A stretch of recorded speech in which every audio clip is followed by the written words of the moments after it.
Hi friends, నువ్వు పప్పుతోని జీళ్ళు చేస్తున్నానండి. దానికి కొంచెం నువ్వులు షాలో ఫ్రై చేసుకోవాలి. ఇప్పుడు స్టవ్ ఆన్ చేసుకోవాలి. కొంచెం లైట్గా వేపుకోవాలి. కప్పు బెల్లం, ఇదిగోండి వేయించాను. ఇదిగో ఈ కప్పులో తీసుకోవాలి. ఇప్పుడు బెల్లం వేసుకోవాలి.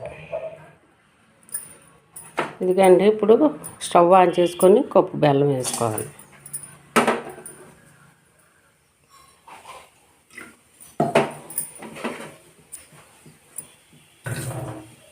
పావు కప్పు నీళ్ళు వేసుకోవాలి, కలుపుకోవాలి. కలుపుకోవాలి, బాగా మరగాలి.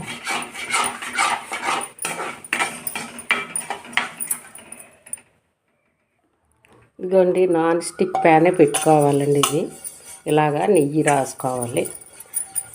నెయ్యి రాసుకొని ఉంచుకోవాలి పక్కనే.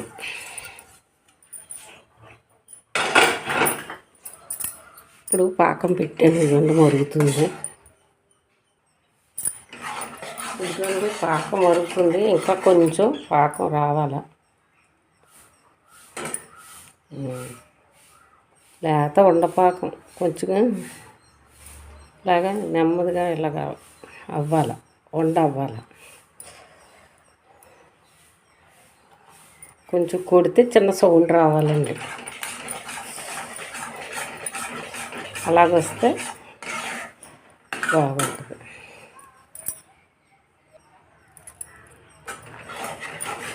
ఇదండి పాకం వచ్చేసింది, చూపిస్తాను.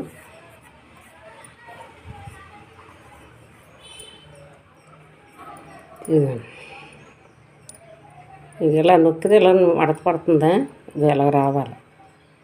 ఇలాగ ఇదండి.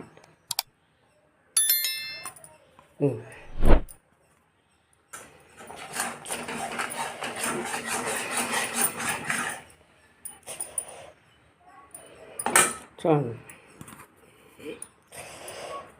ఇక మళ్ళీ చూపిస్తున్నాను.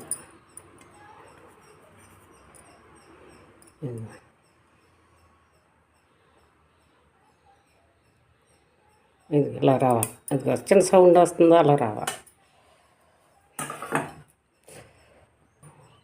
ఇప్పుడు ఇందులోకి మార్చేసుకోవాలి. మనం నెయ్యి రాసి ఉంచాం కదా, దాంట్లోకి తీసుకోవాలి. ఈ పాకం ఇందులో వేసాం కదండి, 5 నిమిషాలు చల్లారాలి. చల్లారిన తర్వాత అప్పుడు తీసుకోవాలి. ఇదిగోండి 5 నిమిషాలు చల్లారిపోయింది. చూడండి, ఇలా దగ్గర పెట్టి తీసేయాలి. కొంచెం బాగా మన చేతికి వేడి సరిపోయినట్టు చూసుకొని అప్పుడు అది పట్టుకోవాలండి. అంతవరకు కొంచెం చల్లారనిస్తే సరిపోతుంది.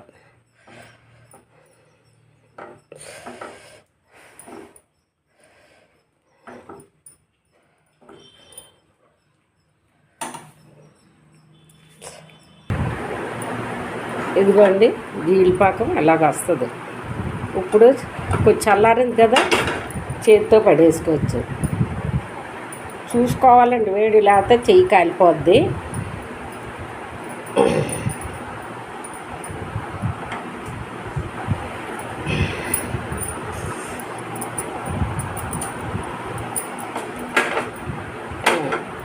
సాగదీయాలి దీన్ని పట్టుకొని. ఇదండి ఇలాగ ఉందా, ఇలా సాగదీయాలి.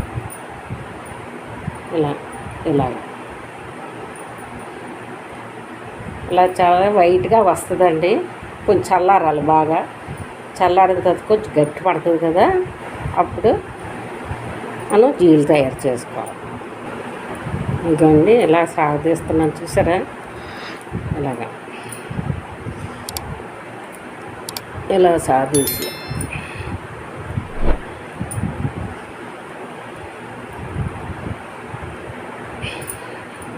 ఇది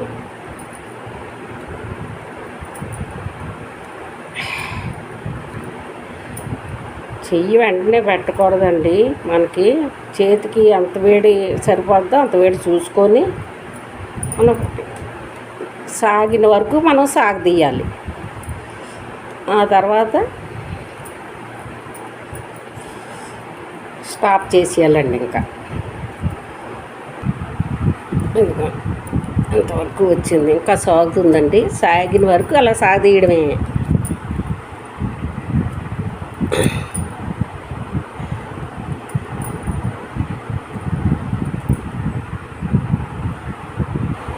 ఇదిగోండి కొంచెం గట్టిగా అయ్యింది, ఇంకా సాగుతుందండి. సాగిన వరకు అలాగా తీసుకోవాలి. చూడండి వైట్గా అయిపోయింది. ఇదిగోండి సాగిన వరకు సాగదీసాను. ఇలాగ కొంచెం చుట్టుకొని దగ్గరికి ఇప్పుడు ఇలాగ అనుకోవాలి.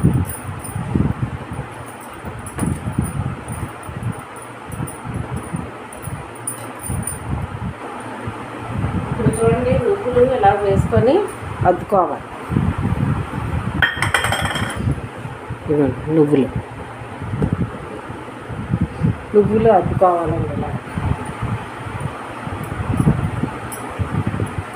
చూడండి బాగా నువ్వులు బాగా ఉంటే బాగుంటాయి.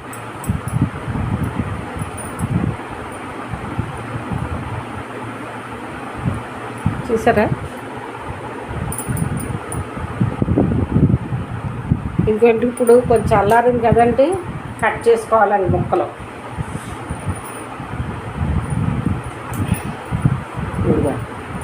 ఇది ఇలాగా కొంచెం వేడిగా ఉంటే చిన్న గోరువెచ్చగుంటప్పుడే కట్ చేసుకోవాలి. ఇలా పెట్టేసుకోవాలి ఈ షేప్లో. చూడండి అంత బాగుంటాయండి. చిన్నప్పుడు స్కూల్ దగ్గర అమ్మేవారు కదండి, అవి ఉండి. ఫ్రెండ్స్ ఇదిగోండి నువ్వుల జీళ్ళు తయారైపోయి ఇవి చల్లారిన తర్వాత నార్మల్ ఫ్రిడ్జ్లో పెట్టుకోవాలి.